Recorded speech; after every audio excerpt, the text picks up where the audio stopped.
자, 문장에서 특정 부분만 잘라서 출력하는 이제 print sub str이라는 이제 함수를 구현하는 건데, 자, 지금 보시면 ABCD라 했을 때 아까 말씀드렸던 것처럼 시작 인덱스에서 2개까지, 그 다음에 시작 인덱스에서 3개까지, 시작 인덱스에서 10개까지인데 얘네 사실 주의를 좀 해줘야 됩니다. 그래서 요거 설정 제대로 안 하면 이제 여러분들 쓰레기 값이 나와버려요. 그 다음에 얘는 이제 0번째부터 2개까지 A, B죠.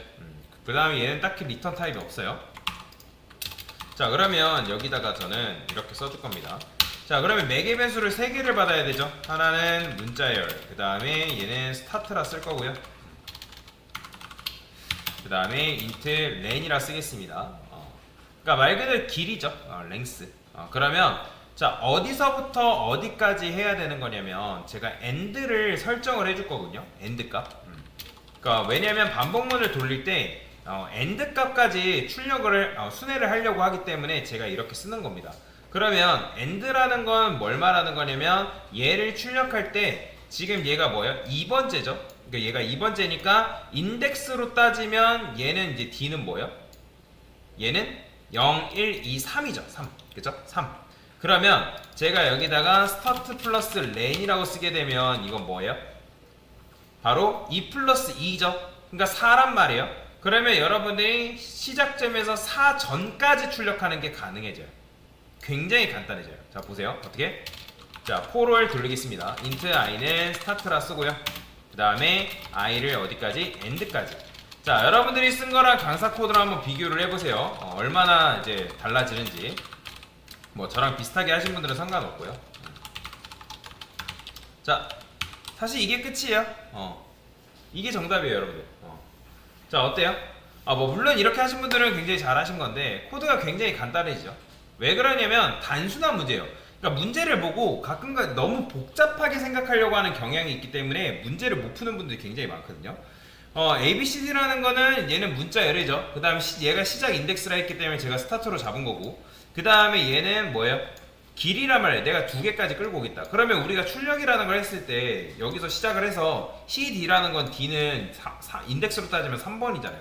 그러면 내가 2, 3, 2, 3을 가져오면 CD를 출력할 수 있겠구나. 얘도 마찬가지죠. 1이죠.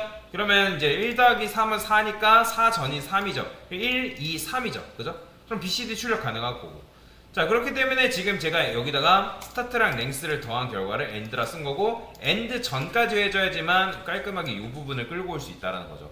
그런데 자, 보세요. 얘 같은 경우는 문제가 있다고 말씀드렸죠. 자, 실행해보면 지금 보면 자, 보이시나요? 제가 쓰레기값 나온다 했죠. 지금 쓰레기값 나온 거란 말이에요. 그러니까 물론 글자가 얘는 4개밖에 없지만 10개까지 지금 달라고 요청을 했기 때문에 그럼 얘는 어느 시점에서 멈춰야 될까요? 바로 넓은 자가 나오는 그 시점에서 스탑을 해줘야 됩니다. 얘가 만약에 넓은 자를 만났다, 그러니까 하는 도중에 이게 나왔다라는 거는 반복문이 끝나지도 않았는데 이게 나왔다는 거는 사용자가 이거를 범위를 잘못 넣은 거죠. 그죠? 그러면 그때는 브레이크 해가지고 여러분들이 빠져나와야 된다. 그러니까 이런 식으로 여러분들이 유효성 체크도 해줘야 됩니다. 깔끔하게. 제가 아까도 말씀드렸죠? 쓰레기값 나오면 안 된다고. 그래서 이런 식으로 문제를 푸신 분들은 굉장히 잘한 거예요. 이게 버전 첫 번째인 거죠. 그런데 이제 여기서 버전 첫 번째에서 뭐 물론 여러분들 이렇게 할 필요는 없는데 우리가 문자열의 길이를 구하는 방법 아까 알려드렸죠. 여러 가지 방법. 물론 생 함수를 이용해도 되고 뭐 길이를 이용해도 되고, 근데 제가 왜 이걸 이용하냐면 자, 보세요. string h라고 일단 두고 여기다 이렇게 써볼게요. int strlen이라 쓰고 그 다음에 strlen이라는 함수를 활용해가지고 여기서 str, 그러면 이제 이 녀석의 문자열의 길이를 우리한테 알려주겠죠? 그죠? 그러면 문자열의 길이를 알려주는데 여기서 이제 뭐라냐면 1 더하기 10은 뭐죠? 11이에요. 그러면 end가 결국에는 11이 된단 말이에요. 얘 같은 경우는. 그죠? 그래서 이 end라는 거는 문장의 길이를 넘을 수가 없기 때문에 여기서 이런 것도 처리를 해주면 좋습니다. 만약에 end가 strlen보다 크다. 그죠? 그러면 end에다가 strlen이라고 넣어주는 거예요. 즉 너의 한계는 깔끔하게 요 문자열의 길이만큼이다. 그러면 이제 깔끔하게 end가 설정이 되겠죠. 이렇게 해줄 필요가 있다라는 거예요. 너의 한계. 그러면 뭘 할 필요가 없을까요? 여기서 이 브레이크문을 할 필요가 없는 거죠. 자, 그래서 버전 두 번째를 올려드릴게요. 이게 아까 했던 게 버전 첫 번째, 이게 이제 버전 두 번째. 두 번째, 얘가 첫 번째. 그러면 이제 첫 번째는 아까 요거 없었죠. 요렇게 했던 게 이제 첫 번째 문제고요. 자, 요게 두 번째죠. 그래서 마찬가지로 실행해보면 근데 지금 얘도 마찬가지로 이제 요렇게 했을 때 뭔가 좀 이상하죠. end보다 strlen의 길이가 크고 strlen 여기 잘못 썼죠. 아까 쓸 때 요렇게 써줘야죠. 자, 그래서 요렇게 써주게 되면 깔끔하게 이런 식으로 나오는 걸 볼 수가 있다. 그러니까 왜냐면 여기서 안전하게 end 값을 구했기 때문에 포문 안에서 굳이 브레이크문을 돌릴 필요는 없는 거죠. 그래서 이게 이제 두 번째 방법입니다. 자, 그러면 세 번째 방식은 어떻게 풀 수 있냐? 자, 문자열의 길이를 이제 또 비교하는 것들이 있습니다. 그게 뭐냐면 strncpy라는 함수가 있어요. 또 자, 얘는 strncpy. 자, strcpy가 있고 strncpy가 있는데 얘는 이제 스트링 카피거든요. 결국에는 얘도 마찬가지로 약자가. 그러니까 문자열을 복사하는 거예요. 근데 이제 문자열을 그냥 복사하는 게 아니라 내가 원하는 n개만큼의 문자열을 복사한다라고 보시면 돼요. 아까 제가 검색했을 때 나왔나요? 여기 보면 한번 볼게요. 아까 제가 구해달라고 했을 때 여기 있네요. strncpy 여기 있죠?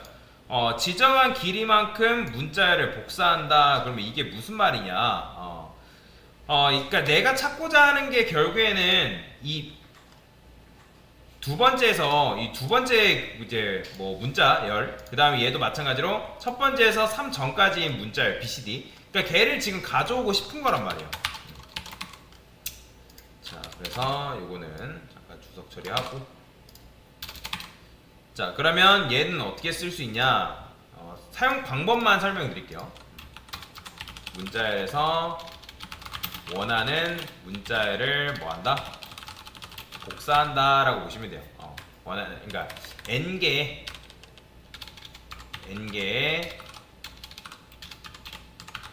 문자열을 복사한다 라는 게 이제 strncpy입니다.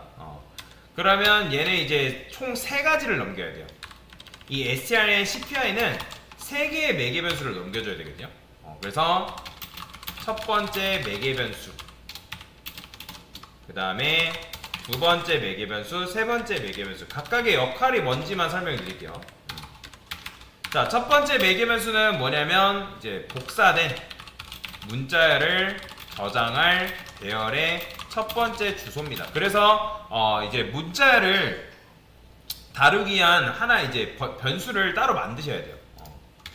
복사된 문자열을 저장할 배열의 첫 번째 주소. 그 다음에 얘는 복사할 문자열 포인터랑 내가 몇 개까지 복사할 건지 복사할 문자열의 길이까지 써줘야 됩니다. 자, 그래서 이제 이런 식으로 써줘야 되는데, 그러면 여기다가 이제 넘길 때, 이 녀석한테 넘길 때, 아까 말씀드렸죠? 저는 서브 str가 이름을 그냥 지을게요. 캐릭터 넘기니까 얘는 함수죠. 임자값으로 넘겨야 되니까 서브 str. 그 다음에 복사할 문자열의 포인터니까 얘는 뭐 이제 str을 쓰고요. 그 다음에 len 이렇게 쓸 수 있겠죠. 자, 이런 식으로 여러분들이 이제 해당 코드를 사용할 수가 있는 건데, 그러면 이게 뭔지 감이 안 오죠. 그러니까 감이 안 오니까 같이 해볼 겁니다. 얘는 기본적으로 있을 거예요. 왜냐면 n개의 값을 어쨌든 가져와야 되는데, 여기서 얘 같은 경우는 예외 처리를 해줘야 된다고 말씀드렸죠. 일단 이렇게 두고 제가 여기다가 서브 str이라고 이렇게 쓰도록 하겠습니다. 그냥 넉넉하게 내가 20자를 저장할 만큼의 배열을, 이제 뭐랄까, 복사된 문자열을 저장할 문자열의 배열을 만드는 거죠. 복사된 문자열을 저장할 공간이라고 보시면 되겠습니다. 자, 그러면 이 strn cpy는 어떻게 쓰냐? 자, 아까 말씀드린 요거 이제 필요 없어요. 요거 안 써도 됩니다. 자, 여기다가 strn cpy. 자, 복사할 문자열의 시작점 주소를 넘겨줘야 되니까 여기 서브 str 넘겨줘야 되고, 그 다음에 지금 뭘 넘겨줘야 된다 했죠? 복사할 문자열의 포인터라 했잖아요. 그러면 복사할 문자열의 포인터라는 건 뭐예요? 그러니까 정확하게 말하면 우리가 아까 위에서 이제 스타트랑 렌이랑 더했잖아요. 그죠? 근데 얘 같은 경우는 요 str 있죠, str. str이라는 건 뭘 말하는 거예요? 여러분들 str은 문자열의 시작점 주소죠. 그죠? 그러면 그 해당 시작점 주소에서 여러분들 이 스타트를 더하면 뭐예요? 얘 시작점에서 스타트를 더하면 C가 들어있는 주소겠죠. 그죠? 그래서 여기다가 현재 이 스타트의 역할은 뭐다? 문자열의 시작 인덱스다. 그러면 여기서 str 플러스 스타트. 자, 그러면 여기서는 뭐예요? str 플러스 스타트라는 건 시작 주소에서 얼마큼 가겠다? 2개만큼 가겠다. 그러면 2개만큼 가니까 여기죠? C. 그죠? C. 자, C랑 그 다음에 이제 뭘 써주면 되냐면 여기서 렌을 써주는 거예요. 이렇게. 이게 끝이에요.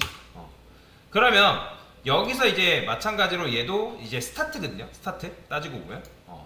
그러면 우리는 주소 연산을 해줘야 된단 말이에요. 주소 연산. 시작 문자열의 주소죠. 그러면 시작 문자열의 주소라는 건 C를 말하는 거면 C. C. 얘를 얘로 따지면 그러면 C부터 몇 개까지? 2개까지니까 CD. 그 CD를 어디다 복사해준다? 바로 서브 str한테 복사를 해줍니다. 그 다음에 마지막으로 해줘야 될 게 있는데 지금 제가 넉넉하게 이렇게 썼는데 얘는 지금 문자열이 2개밖에 없잖아요. 그러니까 2개밖에 없는 상황에서 여러분들 어떻게 해줘야 돼요? 만약에 읽어드리게 되면 끝까지 읽어드리기 때문에 여기서 여러분들이 이렇게 해줘야 돼요. 서브 str의 마지막이 있을 거 아니에요? 마지막. 서브 str의 자, len. 자, len이라는 건 뭘 말하는 거예요? 자, 얘는 2죠. 그죠? 그러면 얘는 요거 2라고 쓴 거랑 똑같은 거예요. 왜냐면 0, 1, 2니까 이 마지막에 인덱스에는 반드시 뭐가 들어가기 때문에 널 문자가 들어가야죠. 그래야지만 그 널 문자 전까지 읽어드릴 수 있으니까. 그래서 printf 해서 %s를 이용하면 굳이 이제 %c 사용하지 않고도 여기다가 서브 str 이렇게 주면 자, 출력해볼까요? 자, 보이시나요? cd, bcd 나오는 거. 그죠? 그래서 얘를 써도 됩니다. 보통 이제 알고리즘 문제 풀 때는 이 strncpy라는 걸 굉장히 많이 사용해요. 그래서 지금 코드를 우리가 어떻게 썼다? 이렇게 쓴 거죠. 이렇게. 그래서 복사된 문자열을 저장할 배열의 첫 번째 주소, 0번째 주소잖아요. 그 다음에 str 플러스 스타트라는 건 뭐예요? 복사할 문자열의 시작점. 그죠? 그러니까 복사할 문자열의 시작점 주소라는 거죠. 그러니까 시작점 주소를 넘겨주고 거기서 문자열의 길이 몇 개까지 내가 복사할 거냐. 그러면 그 길이만큼의 문자열을 여기다 복사해서 넘겨줍니다. 그러면 우리가 어떻게 하는 거예요? 깔끔하게 그것만 가져와서 출력을 할 수 있는데 중요한 건 뭐예요? 문자열의 마지막에는 뭐가 들어가야 된다? 문자열의 마지막에는 널 문자가 들어가야 된다. 요게 바로 strn cpy를 사용하는 방법이다라고 생각을 하시면 됩니다. 지금 이게 뭐예요? 버전 3. strn cpy 사용 버전이라고 보시면 되겠습니다. 자, 그래서 요것도 마찬가지로 제가 수업 페이지에 올려드릴 테니까 여러분들 한번 코드를 써보시면 좋을 것 같습니다. 됐습니다.